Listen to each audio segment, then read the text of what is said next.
Once again, I'd like to welcome everybody to another edition of All the Way Around. I'm your host, Big Al 360, along with my co-host, Nick the Cat. And today we have a special guest. She really needs no introduction, but we're going to introduce her anyway. I think that's awesome. Introduce me.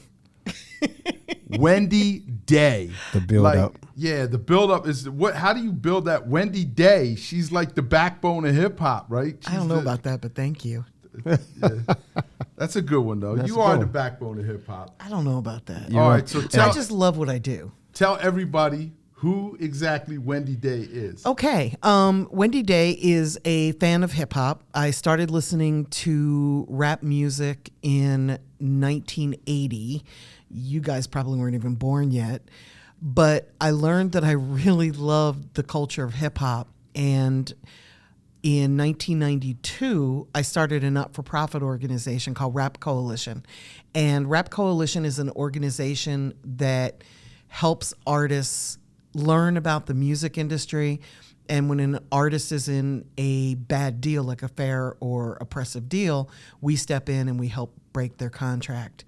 Round about 1994, 95, I realized that just pulling people out of bad deals wasn't enough. And I had learned what a bad deal was, right? So I decided that I wanted to help people get into some good deals. So I did Master P's original deal with a whole bunch of people.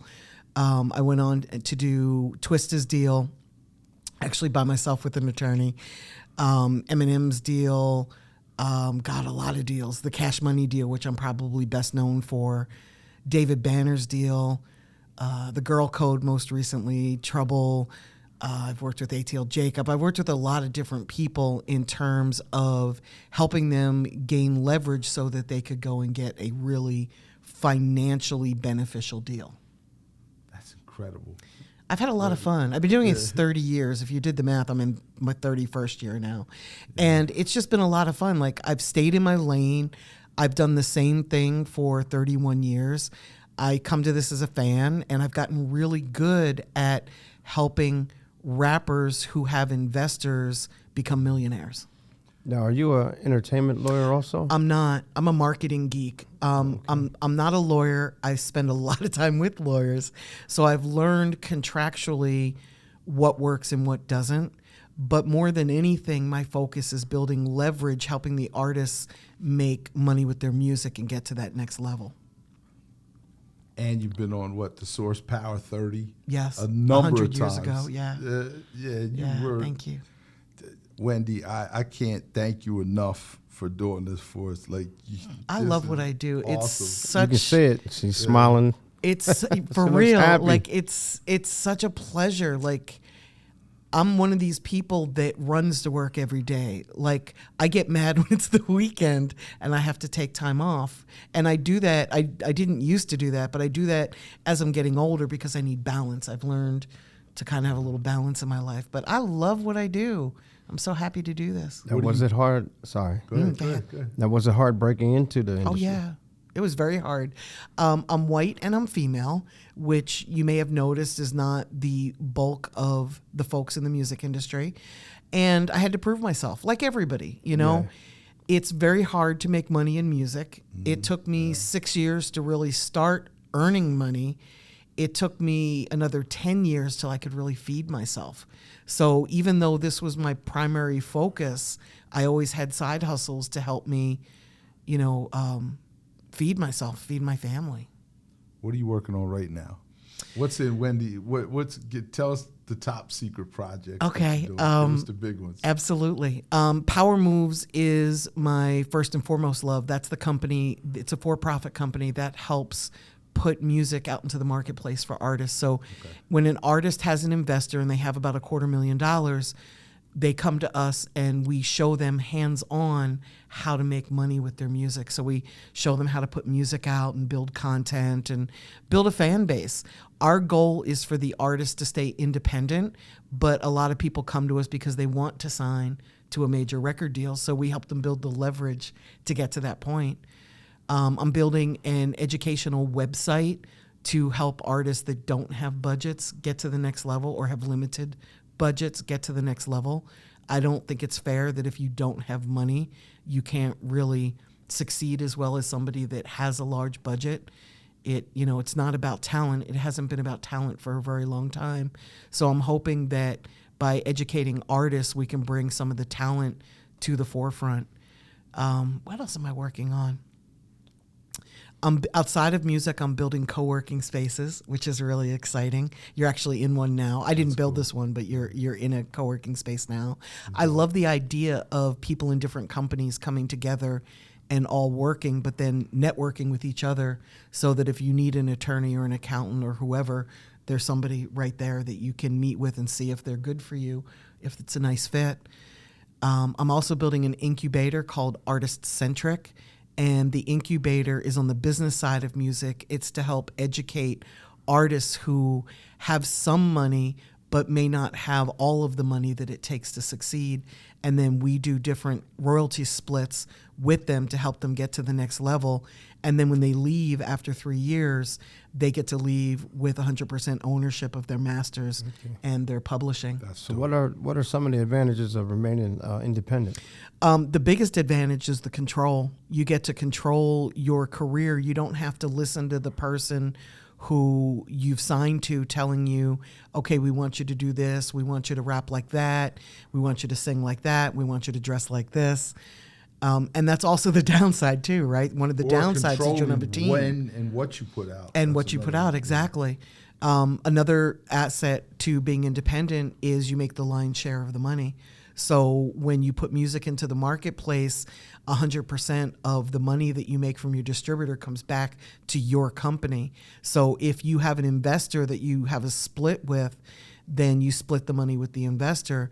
But when you sign to a record label, especially a major record label, and you don't have enough leverage, you're doing a deal where you're only getting between 12 and 18% of the income after you pay back everything that's spent.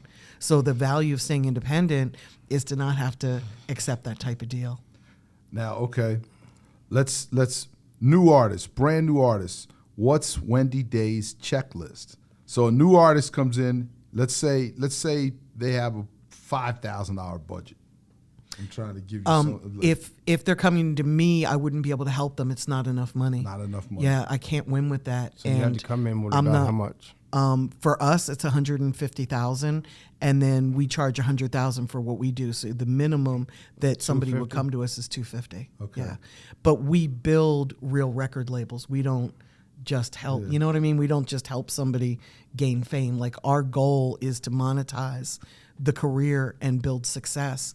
And a lot of investors come to us because they don't want to lose their money. Okay, so an independent artist has to find somebody to invest in them and then come see. Exactly. Okay. But what they should do, whether they come to us or not, it doesn't matter, right? This isn't a plug for my company. So what you should do, whether you're working with me or somebody like me or just by yourself, you need to make sure that all of your names are similar. So if your name is Little Ray, you need to have a website that's littleray.com. All of your social media needs to be at Little Ray. So you need to pick a name or a version of a name. It could be I Am Little Ray. It could be This Is Little Ray. It could be This Is Little Ray Sings. Whatever it is, all of your names should be the same on the internet, whether it's social media or your website. And then once you've figured out what your name is going to be, you need to trademark it. And then once you trademark your name, then it's safe to start spending money because you know that what you're going towards will actually go towards your own career. You're not going to have to change your name down the road. So then you need to sign up for either BMI or ASCAP. You need to sign up for Sound Exchange. There's a list at my website, it's wendyday.com, that lists all the things you need to do before you start moving forward. I recommend that artists copyright the music before they put it out. It doesn't mean that you have to do that. It can get a little expensive to do that. But if you've got songs that you feel somebody might steal your lyrics or your production, then you want to copyright it so that if somebody does take your music, you can at least sue them and get back the money that that you're losing by somebody taking your music. It's a really treacherous industry. Sure Why is it so hard to get back masters? because that's where the money is. where the And dough somebody is. that puts up money like a record label, they feel that what they're giving you, they should get something in exchange because they're taking all of the risk on you. So So they put up all the upfront they put up money. the money and usually the know-how. So they want ownership of the masters. And for most artists, at a certain point, they want to get the rights to their masters back because they figure, okay, I've been signed to this label for 20 years. You know, you've made an awful lot of money on me. Let me get my masters back. So a lot of artists now are either buying back their masters or they're fighting to get them back when they legally revert to them, which is like 20 to 30 years after. So they now signed when to they the get their label. masters back, then they re-release them? They can, yes. Okay. Whoever owns the masters gets paid whenever somebody samples or when somebody does a sync deal, like they put your music into a TV show or a game or a commercial. And the masters and the publishing are where the money and the ownership in music is. So you want to keep as much as you can going forward. That doesn't mean as a new artist you shouldn't do a deal where you have to give up some or all of the masters. In most cases, that's what you have to do in order to Get on. And if you're doing that, there's no harm in asking, you know, can the masters revert to me after 5 years, after 10 years, you know, whatever you deem is fair, or really whatever you negotiate, because you don't get what's fair in this industry, you get what you negotiate. So from the time you started till now, do you see a change? I do. It's not as fast as I would like to have seen it, but I definitely see a change. One of the really great things about the internet is it made it easier for artists to go direct to their fan and build their own fan base, and that's leverage. So whenever you can come into a situation with a fan base already in place, you're able to work a deal or negotiate a deal for yourself that's more fair, if you will. And back in the day, it was just really hard to build a fan base because we had to press CDs, we had to go from town to town. You know, there was a lot of sweat equity and there was a lot of money and funding in order to press those CDs. It was also kind of expensive to record. So today, you can record in your home, upload your music through TuneCore, and go direct to your consumers all in like 15 minutes. Yeah, no. And relatively That's inexpensively. The downside of that is it's created oversaturation in the music industry. So the competition to stand out is higher. That's why it's so expensive to market and promote today, because there's 100,000 songs being uploaded to Spotify. You know, I don't remember if it's daily or weekly, but either way, that's a lot of friggin' music. And you're competing against all of those people for people's ears. You know, people can only listen to so much music. So now most music's being listened to on the internet. Mm-hmm. So where does that leave radio? You know, it's funny that you asked that because radio is still relevant. I keep waiting for it to die because... You think it's going to die? You think terrestrial radio is going to die? I do, eventually, because you can stream the songs you want to hear and not have to listen to commercials and choose what you're listening to. So at some point, I do think the radio is going to die. I've noticed younger people don't listen to the radio as much as like my generation does, you know? So Our generation. So it's slowly changing, but it amazes me every year it hangs on. Like I keep waiting to be able to predict that terrestrial radio is on the decline, and it's not. If it's declining like a percentage point or two. It's not. Yeah, it's not dying the way we all thought it would 10 years ago. I thought it was going. Me too. Way fast. Me but too, and it's hanging not. on. Yeah. And it's not. I don't know if it's because people want local news and information or whether it's they've become attached to the DJs, you know, the voices on the radio. Mm-hmm. I don't quite know why, but it still exists. You know, even we're in a co-working space right now. When you step out of here, you'll hear the radio playing in the background. So even in businesses, they have radio playing. And that amazes me because they could just slap on a Pandora station, you know, instead of having people listen to commercials and stuff. But so be it. What does Wendy Day think we're going to see in the next 10 years? You know, it's hard for me to predict that far ahead because stuff changes like every 6 months or so. So if you don't mind, can I predict like maybe the next 3 years? Yeah, sure. So I noticed that that the whole chat, is it GPT? I always screw it up.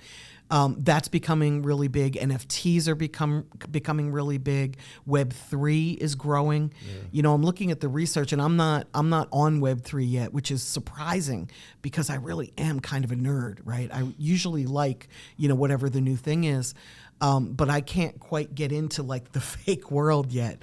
But Web3 is growing. I've noticed Gucci's there. I've noticed a lot of brands are big, you know, in the Web3 world. So that's definitely growing. Companies wouldn't be spending money there if it wasn't going in that direction. If it wasn't the thing. Exactly. I've noticed that artists are getting paid faster today than ever before. We used to have to wait 90 days to get paid in the early days of streaming. And there's a lot of companies now that pay you every 30 days, which is great. So there's some really cool things coming. It's getting cheaper and easier for artists to make music and put it into the marketplace. So I think that's going to grow. I think at some point, though, like with the DSPs, and that's like Spotify, Apple Music, Tidal, Deezer, Amazon Music, at some point, I think they're going to max out on subscriptions. So there's going to be sort of a war between the DSPs to get more listeners to come to them. Yeah, you're starting to see that now. They're starting to go back and forth a little bit. Yes, they're doing audiobooks, they're doing podcasts. Like they're really branching out beyond just artists because they know that they're saturating, and at some point they're going to need more income coming in order to, you know, for artists to really make a living. And I know with Spotify, that's their goal. Spotify wants to create, you know, X amount of artists. I think it's, is it 50? I forget what the number is, but it's a certain amount of artists that are making money, like a livable wage, you know, $50,000 a year or above. That's their goal. It might be 1 million artists that they're trying to help create. Now, do you have any information for an older artist, someone who's been in the game for years, to keep up with this sort of thing, or find a way to make money again? Yes, I think you know, it's harder the older you get because music is really a young person's game. It changes from week to week. Yes, it does. And the fans, the bulk of the fans where you make your money are 13 to 26. So if you're a 50-year-old artist and somebody who's 26 is looking at you, it's like you're their dad or their mom, right? Yeah, you're not like in their age group. So I think to stay relevant, you really have to understand that content really matters. Music has become content. Videos have become content.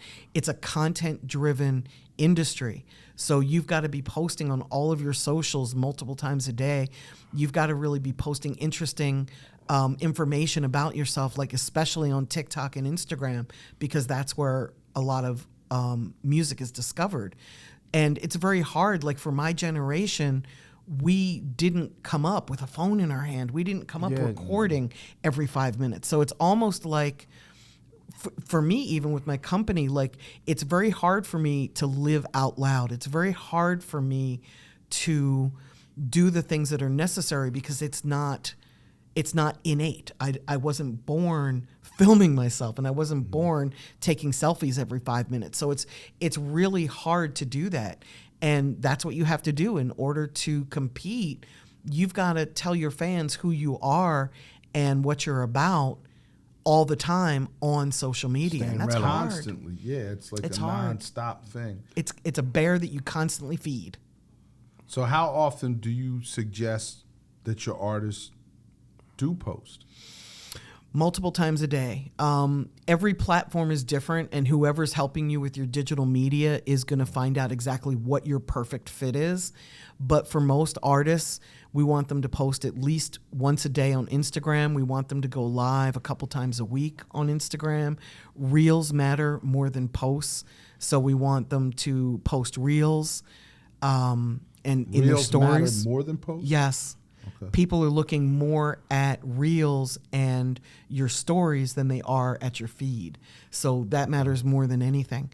TikTok, I want my artists to post multiple times a day because it's a different algorithm and you can't really burn out the algorithm. Your videos are shown to people that are there, not necessarily just people that follow you like Instagram. Instagram, if you post too much, you can kind of burn it out and get shadow banned. But on TikTok, we want people to post as much as possible. Now, what exactly is shadow bans? It's when they slow your role, as it were. Yeah, got you. They stop you from reaching as many people.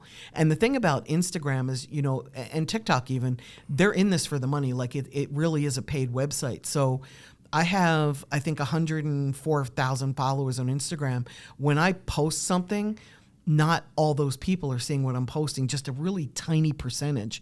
And then if those people engage with what I'm posting, then they'll put it out to more people.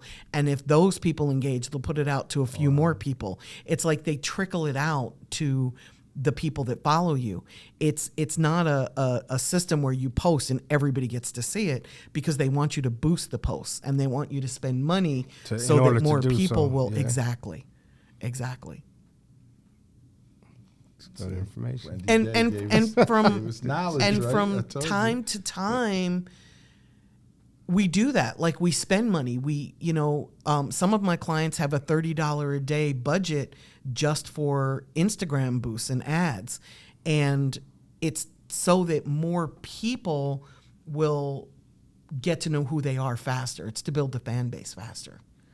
But everything that you spend money on, you've got to measure it to make sure that it's bringing a return on investment, because this is an industry where you can spend a lot of money and not gain one fan. So you've got to be really targeted. You've got to be a sniper, not a shotgun. You've got to be really, really targeted at where you spend your money.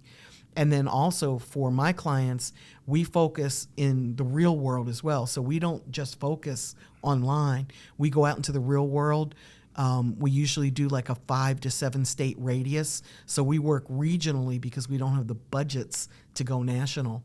So when you see one of my artists reacting, they're reacting just in the Southeast, or they're reacting in the South, or the Midwest, or the Northeast, or the West Coast. It's really just a portion of the U.S. so that we can really be targeted with the limited dollars that we have as independents. I got a question for you. Who does Wendy Day listen to? I listen to a lot of different artists. I'm so focused on my clients, though, that they really get 99% of my attention. But then I'm also out there listening to other artists that are bubbling to find out, okay, why are these artists blowing up? Like Glorilla, Didi Obama, Armani out of Philadelphia. Who else am I listening to right now? La Russell out of the Bay Area. I'm drawing a blank. Little Tyler is killing it. He's 16 and where's he from? He's Tallahassee, Florida, I think. And he's just blowing up really, really quickly, like 6 months, and he's out of here, And for me, as somebody that does the research and really pays attention to the data, I care about that. I want to know, why are people reacting? What are the fans looking for? What's missing from the marketplace? What do they want more of? Why is one person's content stronger than another? NBA YoungBoy fascinates me because when he came into the industry, he blew up on YouTube almost immediately. I mean, he put in the work. I don't want to make it sound like it was easy. It wasn't. He really, really put in the work. But he took over YouTube, and I wanted to know why. And then what aspects of what he's doing can I apply to my clients? And I recommend everybody do that. I'm not going to sit here and share that with you now because you got to put in the work. But I suggest that you look at the artists that are in your lane that are similar to what you're doing, and don't just look at the bigger artists. Like, don't compare yourself to Drake and Lil Wayne and NBA YoungBoy. Look at the artists that are in your lane that are just a little bit ahead of you and see what they're doing. You can't do what Drake did 10 years ago and expect that to blow you up today. It's a different world. So, and you can't compare yourself to Drake. He's got, millions and millions and millions of fans. So if he does something like drop an album without putting out any songs first, you shouldn't do the same thing. He's in a completely different world or universe than you're in. Now, was Soulja Boy instrumental in the whole YouTube type thing, or? He was instrumental in the whole digital thing, because when it went from CDs to MP3s, he got really aggressive with uploading his music. So he would upload his own music and label it as like Jay-Z or somebody that was really popular. Like, he was really slick. And where he's really winning today is, and I mean this in a positive way, but he's like an internet troll. So he's got this ability to get people to look in and see what he's doing. See what he's getting ready to say or do. Exactly. Yeah. Like, people are following him like he's a reality show. And I don't want to say that you have to be a gimmick, because you don't. But the people that are a gimmick and the people that are reality shows, they're the ones that get the attention faster. And then if you've got great music to back it up, those people that are watching you will become a fan. If you don't have great music, if your music is ass, it's not going to work. There's no way to like fake people into believing that you're good. It's not going to happen. You might get a quick burst of following. You might go viral, which is like that quick burst, right? And then people will kind of go away. But it's sort of like a train wreck. When there's a train accident, everybody quick looks to see what's going on, and then they get back on with their lives. You don't want to build a quick burst. You don't want to be a one-hit wonder. You want to build a career. You want to have longevity. You want to be able to make enough money so that you can invest your money into other companies and have generational wealth. Like, that's the goal. The goal isn't to be famous. The goal isn't to have a hit record. The goal is to be able to create generational wealth with your music because you love doing it. So in the beginning of hip hop, that's the difference. In the beginning of hip hop, most people wanted to just be fame. Yeah, it was all love. Yeah, like it was you love. said, it was love. Everybody, we were into it just because we didn't, We loved the music. We loved the energy. I remember going to park jams and watching, Crazy Legs dance or watching different b-boy battles or MC battles, and there was no money in it. It was just, we went because we loved it. And now I feel like everything that's happening is monetized. When did you see that shift come? When did you see it too? When I got into it, actually before I got into it, I realized it the first time I saw a Fruity Pebbles commercial. I saw a cereal using hip hop as their commercial. I remember seeing a Burger Barney King. And Fred, Exactly. I remember seeing Burger rapping. King. Yeah. The King was rapping. Do you remember that shit? Yeah. So once I saw commercials embracing it, I realized we had lost control. MC and that Hammer, it was all about the money. He was advertising stuff. Yes. Yes. Now, do you a think lot of people? Do you think hip hop is dying? No. You don't? No. Okay. The numbers tell me that it's growing. Rap is the number one music growth that's happening. It has been for the past 3 years. I think that Latin music and Afropop are coming up behind us really quickly. So I think at some point Latin music will take over. But right now, hip hop is number one and rock is number two. Wow. So back on Wendy, I say, you already said you listen to your clients. What's your top 5? Ooh, that's a hard one because it top changes. 5 dead or alive, and it doesn't have to be hip hop. What's awesome. Top 5. Wow. Yeah, Okay, yeah. I'm going to blow your minds then. Go ahead. Because I'm going to go outside of hip hop. Let's go. Yeah. First of all, Eminem, because he's so lyrical. He's amazing. I love Biggie's music. I was close to Tupac, so I never really got to listen to Biggie when he was out at the time. Because back then it was like East Coast versus West Coast, and you had to pick a side, right? And I was working with Tupac, so it was you were on the obvious West. what side I was going to pick. So now I kind of enjoy listening to Biggie. It's sort of kind of new for me. I love George Winston piano music. I just think that's awesome. I love The Cure, which is rock. I love Susie and the Banshees, which is rock. Dope.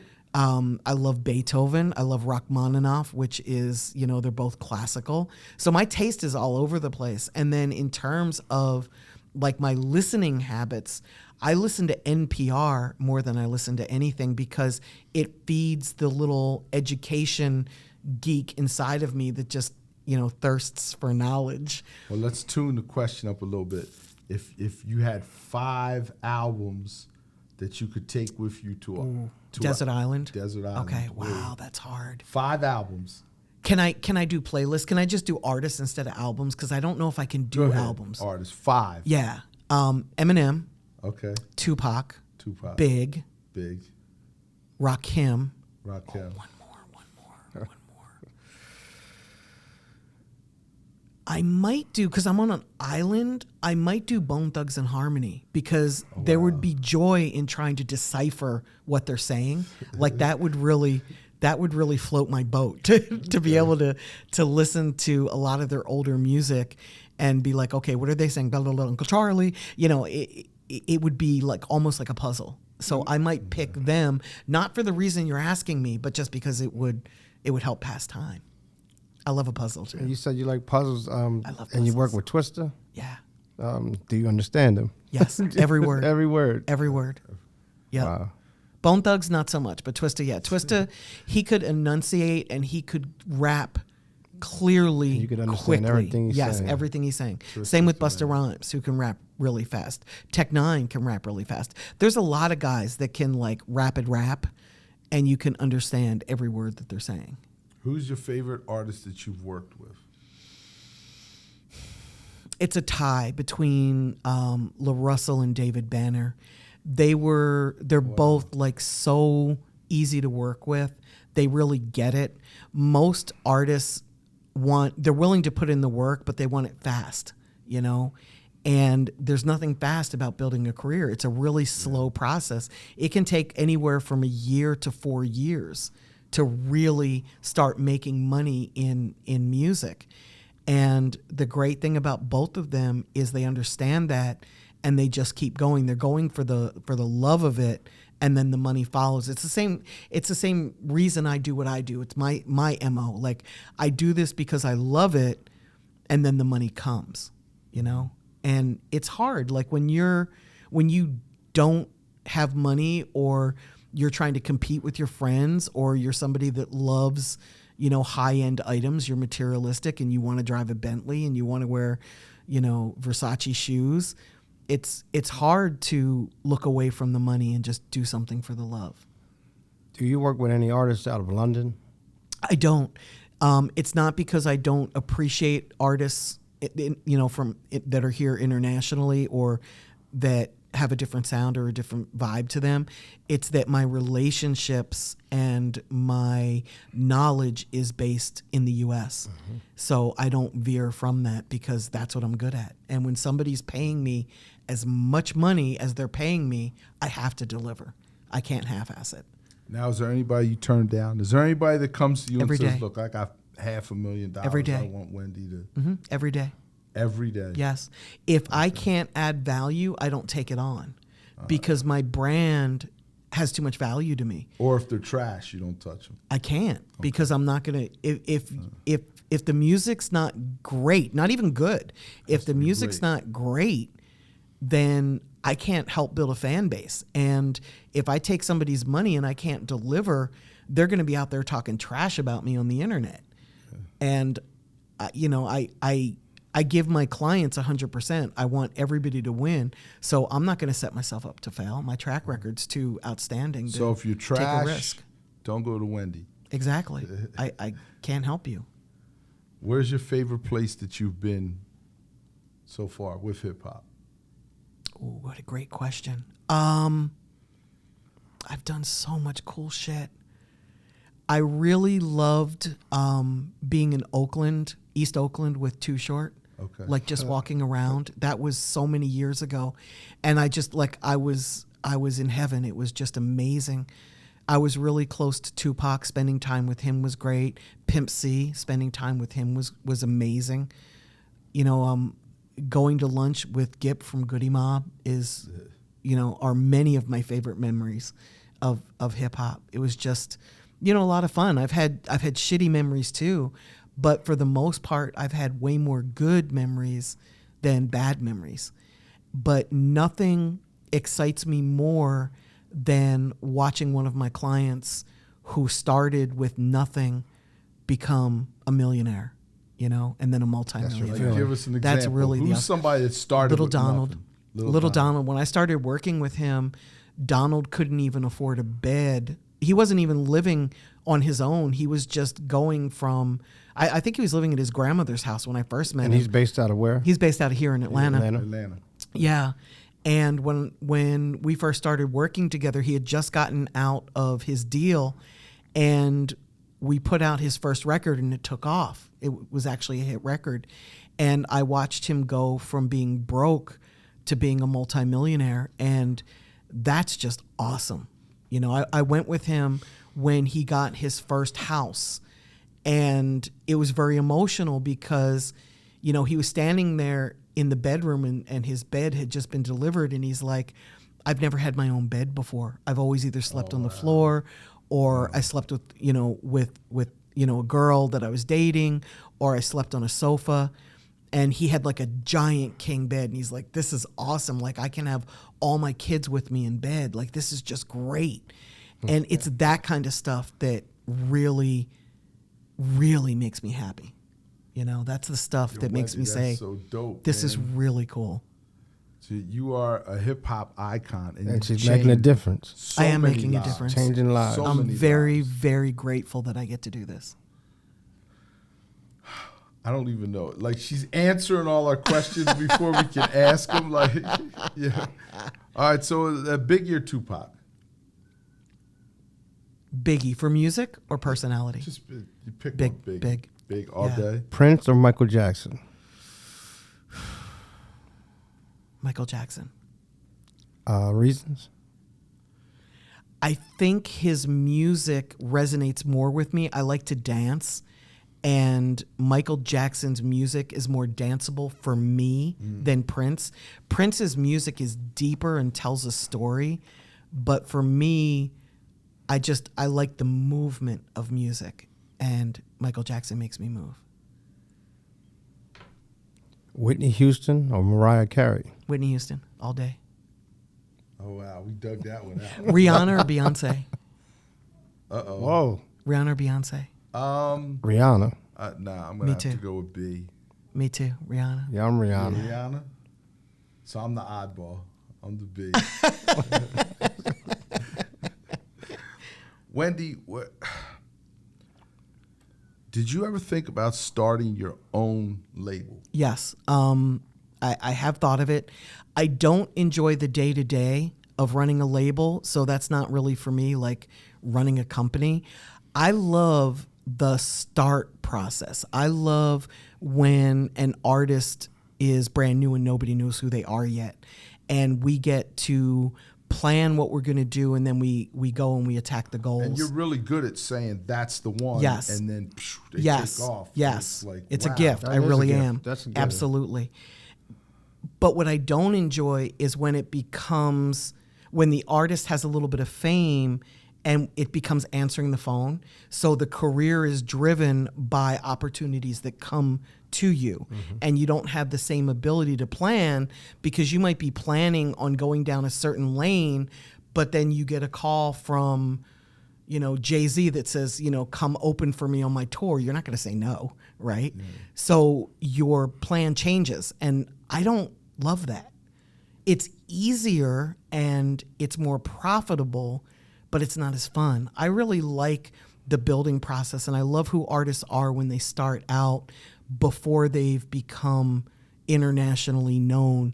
There's guys that I'm so close to, and we can't go out in public. Like, I had a meeting with an artist this weekend, and I had to meet him in a hotel, in his hotel room. We couldn't even sit in the lobby, because if we did, people would come up and ask for their autograph. And it's like, it makes it hard to live life. I want to be able to go bowling with my clients. I want to be able to have a meal with my client. I want to be able to just pull up on them without having to have a security pat down and check my phone. It's just not, it's not as fun. And it's exhausting to have to go through that. It really is. And I noticed that really early in my career. I went to the Million Man March, And I took Amtrak. I took the train. I lived in New York at the time. And on my way back, I was sitting with Chuck D, and he was on my board. We were really trying to have a meeting and discuss, like, you know, what I needed him to do or what I could do for him. And for the entire, like, 3.5 hour trip, we didn't get to speak. It was people coming up, like, greeting him. And you can't be mad because they're your fans, right? But, you know, I just kind of sat there for 3 hours, you know, watching him interact with people. And it was really frustrating, as great as it is, because I love that he has fans and I want him to win. And he's been out on like 100 and something world tours.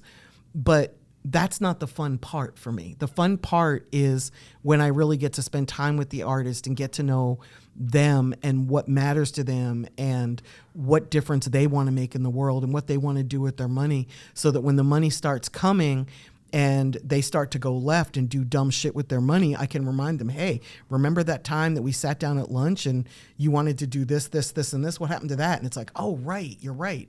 Let me not buy this Bentley yet. Let me go and help my auntie and her family. Let me go help my grandmother. Let me go do what I initially set out to do and started to do. Because that's important. Yeah. That's what it's all about. It kind of is. That's why we do this. You know? Now, in a whole different direction, do you believe in the supernatural? Conspiracy theory. We're going to go down this rabbit hole. Yes and no.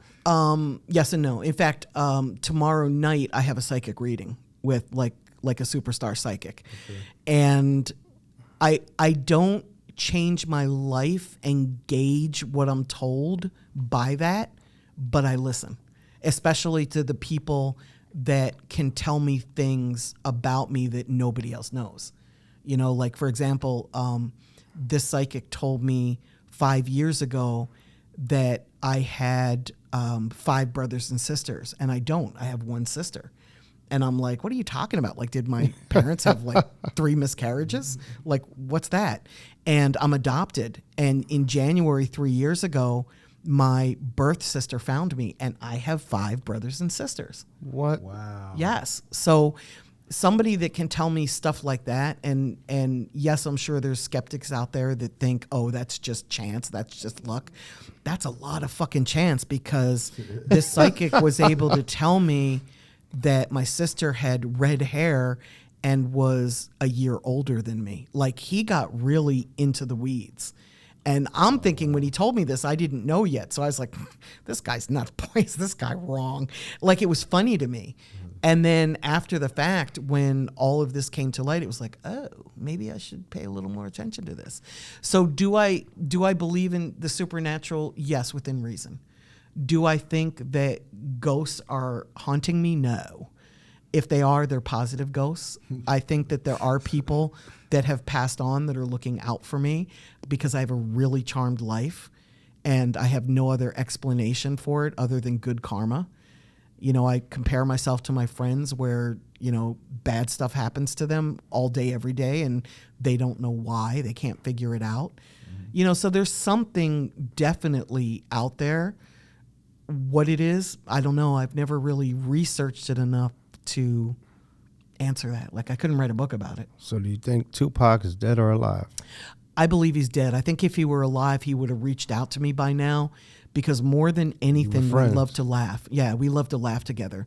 And he would have absolutely called me and be like, yo, I got over. He also knows that I can take a secret to the grave. Oh, maybe I do know, and I'm just not telling you. Does that Wendy could be know it. and She might know. Maybe I might know. No, I don't think he's alive. I think that he would have had to have come back and been like, yeah, the joke's on all y'all. Fuck you. Yeah, That would have been. Share some of the Tupac with us. Who was Tupac? He was really a great guy. He had an amazing sense of humor. He was very caring. He really cared about people of color. Like, every aspect that you saw of him was him. He was a multifaceted human being. He was very quick to anger. You know, so the guy that you saw, like, standing up for people and shooting people in the ass and, in the middle of traffic. That is him. The guy who beat up the Hughes brother, that is him. Like, he has all of those aspects that we all saw. All in him. But the great thing is what you see is who he was. He wasn't pretending to be one person and then he was another when the cameras weren't rolling. And for me, that's really important. Like, if you look at my circle of friends, we're all the same no matter what. When we're angry, this is who we are. When we're happy, this is who we are. When the cameras are rolling, this is who we are. Behind the scenes, this is who we are. Like, we say what we mean and we mean what we say. So I'm very attracted to people that are as blunt and tactless as I am. Authentic, because that matters to me. No filter needed. Exactly. And, yes, he said things that hurt my feelings, but I knew that he loved me and he wasn't hurting me because he was mean. He was saying what he thought. And as long as I could accept the lesson in his vision of things, everything was fine. And I think you have to have a very strong resolve and a very thick skin to be around people that are honest and that will say to you, wow, your hair looks stupid that way, or you look fat today. You've got to really be able to understand, okay, where's that coming from? Are they just trying to hurt me, or is that just who they are? And when that's who they are, and that they're not purposely trying to hurt you, there's beauty in that because you can learn from it. Dig it. Now, do you play any instruments yourself? I don't. I am an artist. My undergraduate degree is in graphic design. I'm a glass artist. I love ceramics. I love any kind of art, but I'm not musical whatsoever. I did take piano lessons and violin lessons as a kid, but no, I suck at it. I wasn't willing to practice. What about writing? I write a lot. Mm-hmm. Yeah, I write a lot. And we haven't even touched on this yet. You are one of the hosts of an incredible podcast. Isn't that fun? It's such a great podcast. It's called The Cheat Code. It was Ferrari Simmons' idea. Ferrari and I used to talk about the music industry for hours, and then Kingpin and I would talk about the music industry for hours. And then Ferrari said, why don't the three of us just to get together when I saw it, and I let was the like, cameras roll? It's game over. I was like, Ferrari, Wendy, Kingpin. Oh, it's a wrap. Like, it's a, It's awesome. Like, we just feed beautifully off of each other, But Ferrari's you guys very are the calm. First stop, like, to anybody who's really, really doing it, you're like their first stop. It's like, okay, we got to go see them to get our game straight. Yeah. I hope that's what people are thinking, because that's our goal. That's what people are thinking. We really want to be able to help people for free. And we can't. There's no way for us to exist in the music business helping everybody for free. This is our way of doing it. Like, we'll give you the game, and then you apply the sweat equity. And then if you follow it, you can win. I'm really open about what it takes to win and what we do for our clients. So if you use us as a blueprint, you'll win. Wendy, I want to put this maybe 2 years ago. I talked to you at the core conference, and I said, Wendy, I'm going through this, and this. And she said, do this, and that. And it worked. And I was like, well, damn. Wow, that's cool. I just introduced Nick a few days ago to Kingpin. Kingpin. Isn't Kingpin amazing? He's an exciting guy. Amazing guy, yeah. And he can read you from the time you walk into the room. Yeah. Yes.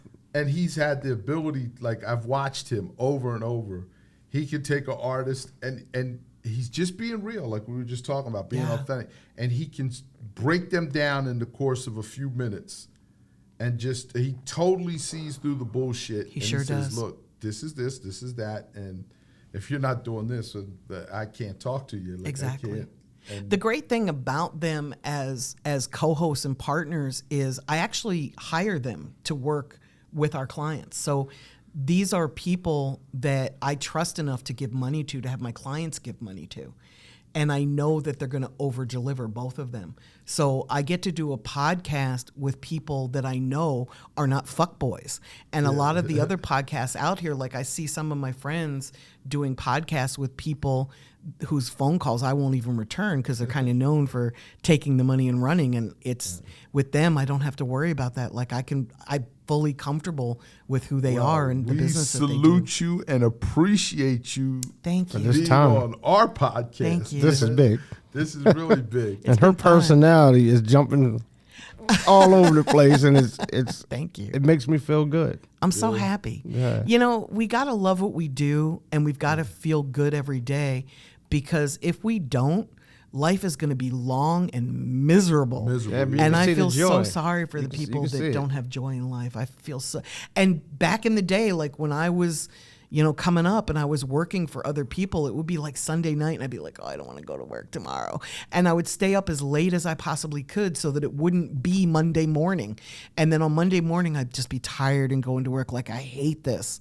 So I remember what that was like. And every day I'm so thankful that that's not my life. I can relate to you that. know? Yeah, once you can do what you want to so do with fortunate. your day, it's Yeah. blessed. Yeah, Yeah. it's a good feeling. So what can we expect to see from Wendy? More educating of artists. That's really a priority for me. So you're going to see more podcasts. You're going to see more interviews with me interviewing people about how they became successful. You're going to see an educational website. I've just updated my How to Get a Record Deal book. I'm writing a book on how to put out music. That's dope. Which will have an accompanying educational website. So that's really my passion. So you'll see way more of that. And then of course you'll see us helping more and more artists. Where do you see hip hop going next? As far as remember it was in New York for a while, and then it went to the West Coast, and then it went down south. Is there a territory that you think hasn't been exploited yet? I and think it's going next? I think it's going to become more international. I think that as we become more of a melting pot in America, and as people embrace more foreign languages, I think we're going to become more accepting of like Latin rap and Afro pop. And, you can sort of see it going that way now. And rap is also splintering more so. Like when I was coming up, it was all like lyrical rap. And then it was like lyrical rap and club rap. And then it was anthem rap. And then it was horrorcore. But you could count them on both hands. Jumped around. The rap played with house music for a while, and then they turned back. And then when they went to West Coast, the whole dynamic kind of shifted temporarily. Yes. And then it came back. So I was just... So now there's so many different kinds of rap. Like, there's drill, there's trap. So like, what do you it's think just about so the drill? many. I think it's a lane in rap. I don't personally listen to it. I love the energy in it. Yeah. I don't love the destructiveness of it, but I love all rap. Like my generation was like, oh, we hate mumble rap. I don't. I don't hate any rap. Like I love the music. I love the art form. There's some stuff that I listen to more than others, but I can't say that I hate any kind of rap, It's What happened it's to the here. message though? Because like when we were still brought here. up, hip hop raised us, and they taught us how to hustle, and they taught us Yes. the rules of hustle. It's still there. La Russell, and, you perfect know, example. He's very much about teaching people about black culture and the struggle and how to hustle. He's like, follow me. Let me lead by example. He does, pay whatever you want for his music. Like he's really about the people. So it exists. We just have to go and find it today. We have to find the people who speak to us. It's finding your tribe, isn't it? Finding the people pretty much is, who are yeah. like-minded and then supporting them so they can continue to do what they do because you like it. The hardest thing I'm having problems with is there's we used to hustle mixtapes or DVDs or CDs. Yeah. And now like how do you hustle content. Now it's hustling content. how do you walk in a room and say, hey, check me out? Do you just hand QR code, or you QR tell codes. them your Instagram, hey, I'm at Rap Coalition on Instagram. People pull out their phones and pull it up right there. You know, I haven't given out a business card in at least 5 years, if not longer, because people want to know. They don't want my phone number anymore. They want my Instagram handle. And then they'll go in and they'll like me right there, and they'll say, oh, you know, could you like me back? Yeah. Or follow me back. Notice or, that. yo, I just followed you. So I can go through my follows and see, okay, this is the guy that I met at this conference. I met this guy in the parking lot. I met this guy at the restaurant. It's a way for me to keep track of people and then keep them within my inner circle. Now, how long do you think that's going to be around, or you think we're already going to find a new way? We always find a new way, don't we? We always find a new way. Constantly But that's growing. it for now. That's where it's at. Yeah. Anything else you want to talk about, Wendy? I think that's it. I mean, I definitely want to tell people to grow and change and accept what's new. Don't try to block it, because if you don't change, you're going to get left behind. And I see so many of my contemporaries that aren't relevant anymore because they didn't change with the times. You've got to really embrace it. And if you want to learn something, ask a kid. You know, my staff is all younger than me, and that's by design. That's for a reason. So ask people, if you don't understand TikTok, you know, ask them to show you how to use Explain it. Yeah. Yeah. And then you might find stuff you like. You know, I'm into real estate and I'm into art, and I find great information on real estate and investing and art on TikTok. You know, it's not just funny little dances and you know, people doing challenges. You know, there's a lot of really great stuff when you embrace it. Have you tried any of the challenges? I haven't. Yeah, I haven't. I haven't either. Yeah, I haven't either. Yeah. Okay, so social media sites, it's like 1 minute this is a site, the next minute this is a site. So TikTok is now, what's next? I don't know. What's top 3 social sites we need is Instagram? Instagram, TikTok, and Snap, I would Snap. say. Okay. Yeah. Twitter. Yeah. No, Not so much. It's a blogging news source. Facebook skews a little bit older. Facebook still matters because there's so many people on it.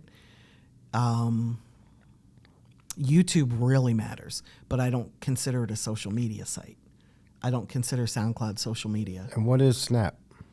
It used to be Snapchat. Oh, I got you. Yeah. Snapchat. Yeah, there's millions of young people. Remember, our audience for hip hop is 13 to 26. That's our main target audience. 13 to 26 female, right? Female and male.